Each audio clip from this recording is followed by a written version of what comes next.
සම්පන්දය උදේ කරුණා කරන්න පුළුවන් විදිහට. විශේෂයෙන් ෆර්හාන් පඩුල්ලේ රැඳෙනවා කියන්නේ අනිවාර්යයෙන් පාකිස්තාන ලකුණු කෝරුව කැරකෙනවා කියන එක. සල්මන් අලියක කවාචන් මාෆි උස්මාන් ખાન තවත් ප්‍රවේගකාරී පිටිකරුවන් දෙනෙක් ඉන්නවා.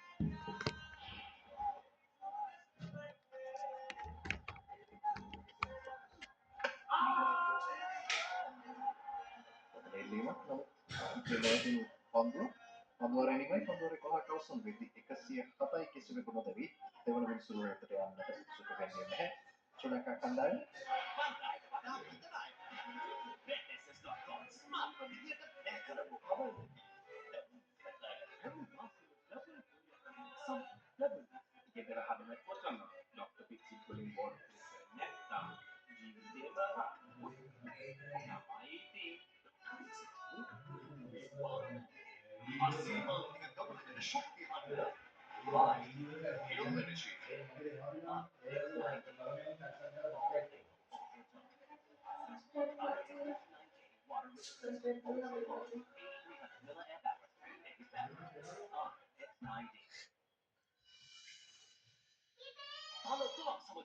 subscribe කරලා bell button එක ඔබානන්න.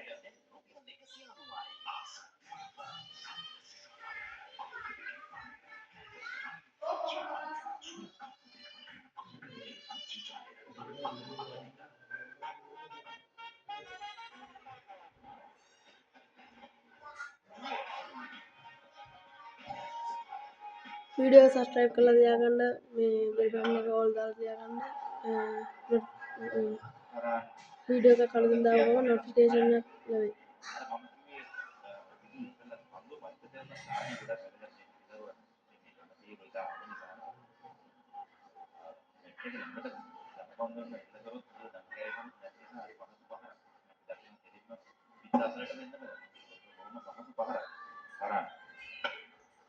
ෆර්හාන් වගේ කොමිටි ඉන්න ක්‍රිකට්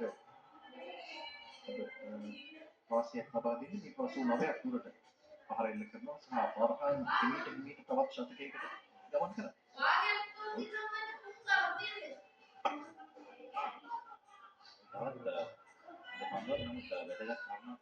අපි දුෂ්මන්ත චමීර නිශාන් කෙනෙක් මේ කෙටි පන්දු යොදාගත්තේම නැහැ මේ තරම්.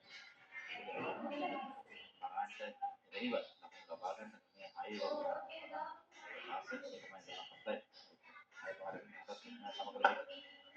අපි අනාන්තරෙන් ඉදී අර කෙටි පන්දු ටිකක් යොදා ගන්න ඉපදී. දුෂ්මන්ත චමීරට වේගය දිනවා නිශාන් පොඩ්ඩක් ප්‍රෙෂර් එකක් දෙන්න.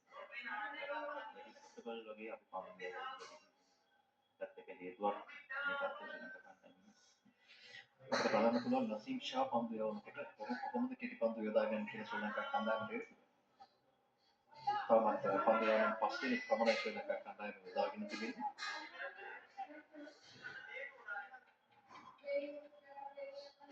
ලස්සන පන්දු යවන පන්දු වර දෙකක් යොදාගත යුතු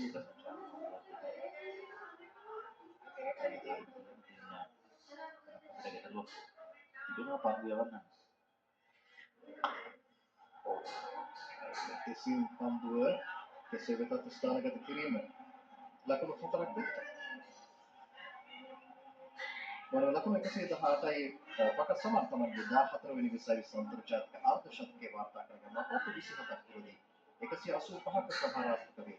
තාමත් මැනවින් තමන්ගේ ඉලක්කය කරා පාකිස්තානය ගමන් කරනවා. බදෝන් හැකි උපරිම ලකුණු සංඛ්‍යාවක් ලබා ගත යුතුයි. ලකුණු 64කින් පමණ වශයෙන් ශ්‍රී ලංකා පරාජිත වූ තමයි උන්ට ශුද්ධ ලකුණු වේගය සකසාගත හැකි වෙන්නේ අවසන් පූර්වවටයට යන්න. වැරෙන් පාරක් එල්ල කරනවා උඩ පන්දුවක් ලෙසින් රැක ගන්නට කිසිදු ඉඩක් නැහැ. අමින් මෙන්ඩිස් ප්‍රබල උත්සාහයක් දරුවා.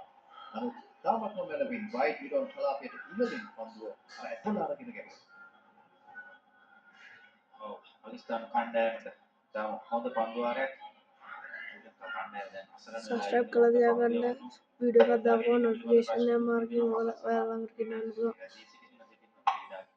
පිටියරණී සිටින බෙල්ලාලගේ පන්දුවේ පිළිබඳව අවුද දාගන්න කියන ප්‍රශ්න තමයි ඉතින් චරිත අසලංක ඉන්නවා චරිත ප්‍රේමකී ඉන්නවා කවුද මේ විශ්ිත මම හිතන ඔප්ෂන් එකක් ගන්න ඕනේ මේ වෙලාවේ. ඕන් දන්නවා මේ පන්දු යවන්න කොහොමද කියලා දන්නවා දැන් මේ කතාව පුරු කරගෙන තියෙන්නේ. ඒ වැඩිම 6 පහර 20යි අන්තර්ජාතික තරගවලදී පාකිස්තානය වෙනුවෙන් පකස් සමාන 6 පහර 97ක්. මොකද විශ්ව රෙකෝඩ් පහක් වාර්තා කරනවා. සදාකත් දසුෂා ලංකාව වෙනුවෙන් 6 පහර 98ක් සහ කුසල් මෙන්ඩිස් 6 පහර 96ක් වාර්තා කරනවා.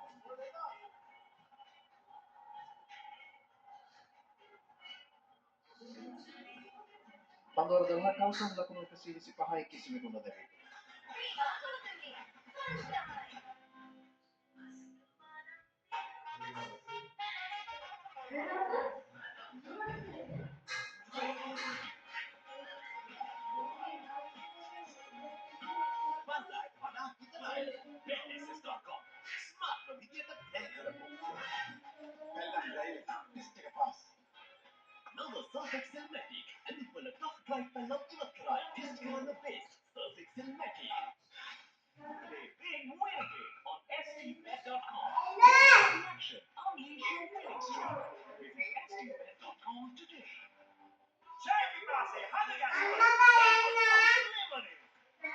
Meski menurut petugas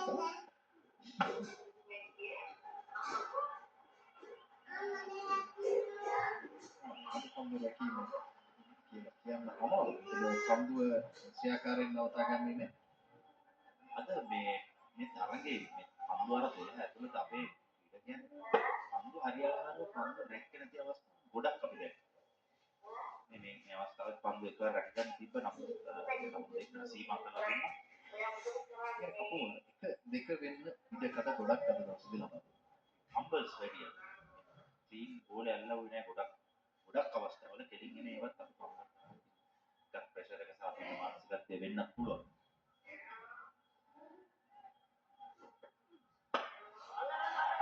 ගෝල්ටස් පන්දුවක් ඉහළ නැගෙනවා උඩ පන්දුවක් ලෙසින් දැක ගන්නට කිසිදු ඉඩක් නැහැ. ලෝනෝ කලාපයේ ඉහළින් තවත් ලකුණු 6ක් පකස් සමාන්ගේ අන්තර්ජාතික පිටි වාර්තා වෙන 98 වෙනි පහේ පාර දෙදෙනාම දැන් ලකුණු 65කින් වාර්තා කරනවා තියෙනවා.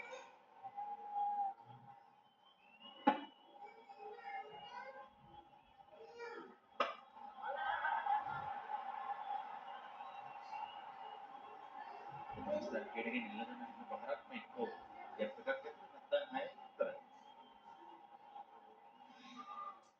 පාකිස්තානයේ ඩගවුට් එක සතුටු සිනාවලින් පිරි ඉතිරි කියලා තියෙන පැහැදිලිව උට දැන් ලකුණු 200ක් වෙනවා කඩුළු 10යි මතේ තියෙනවා. මේ පාකිස්තාන ප්‍රේක්ෂකයන්ට ශ්‍රී ලංකා ප්‍රේක්ෂකයන්ට එකම තියෙනවා.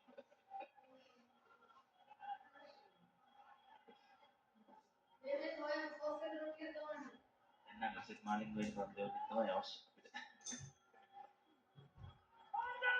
මේ ගැරාල කරපු පන්දුවක් ඔයගොල්ලෝ මොකක් කිරීමේ වලට දහසු කරගන්න ඉල්ලීමක් කරේ හැබැයි උට වැඩි. ඔව් දැන් එක්සයිටඩ් එකක් දෙන්න. අපි සමාජවාදී තරඟාවලිය ආරම්භ කරද්දී හිටපු පන්දුවන්ව අපිට කියන ඊට තරඟාවලිය ගන්න කිසියකට පන්දු යවන්න අපිට වාසියක් තිබ්බම අතිශය පන්දු අසරම් වලින් තරගයේම ආබාධයට ලක් වෙනවා. ඒත් එක්කම අපේ අර පන්දු යවන්න කි බලන්නේ පොඩ්ඩක් පොඩි ගැටලුවකට අසුන හොඳ පන්දුවක් මම දැක්කා පිටිකරෝ ඉදිරියට එනවා ඉතින් පන්දුවක්.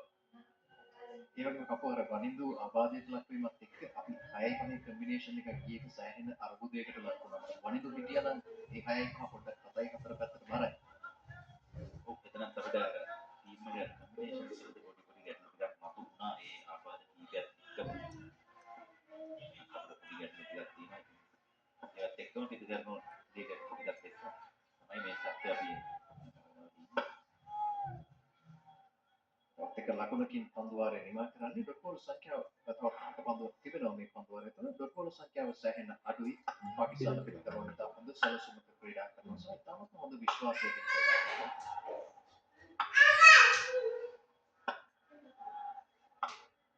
ස්ටේෂන ඔගේ මේ පකසමන් ගිනිව නමුත් මය ස්ටේෂනගේ පන්දුවාර සීමාවේ අන්තිම පන්දුව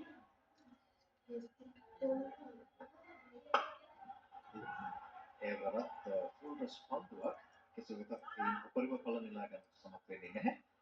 පන්දුවර 13ක් අවසන් 136යි කිසිවෙකු නොදැවි පාකිස්තානය.